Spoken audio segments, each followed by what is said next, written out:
স্বামীকে রব হিসেবে মেনে নাও, তাহলে রাজ দরবারের শান্তি যে বালাখানা যে সুন্দর আরামায় সেখানে নিয়ে যাব। আসিয়া মনে মনে বলে যে আল্লাহকে একবার ঈমান এনেছি সেই আল্লাহকে তো ছাড়তে পারবো না।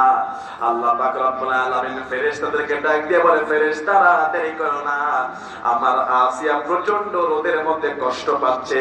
ও ফেরেশতারা তোমরা জমিনের মধ্যে নেমে যাও, নূরের ডানা দিয়ে আসিয়াকে ছায়ার ব্যবস্থা করে দাও। আকাশ থেকে ফেরেশতারা আসলেন।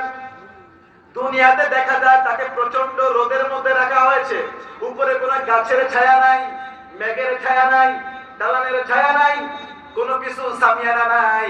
কিন্তু আসিয়া দেখছে তার শরীরের মধ্যে গরম লাগে না। আসিয়া নজর করে দেখলেন রহমতের ফেরেশতারা ডানা দিয়ে তার মাথার উপর ধরে রেখেছে। আসিয়ার ভিতরের ঈমান, সে মনে মনে বলে আমি সঠিক রবকে চিনতে পেরেছি। তার ভিতরে ঈমানের পাওয়ার আরো বহু গুণে বাড়িয়ে দিলেন কে? আল্লাহু আকবার বলেন। এমন ঈমান দরকার আছে না নাই? বলেন এমন ঈমান চাই কি চাই না? তার ভিতরে ঈমানের পাওয়ার আরো বেড়ে গেছে।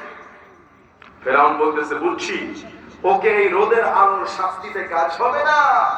এই জল্লাদ, আমার সেনারা সৈন্যরা ওকে এই উত্তপ্ত মরুভূমির মধ্যে খোলা আকাশের নিচে চিৎ করে শোয়া দাও।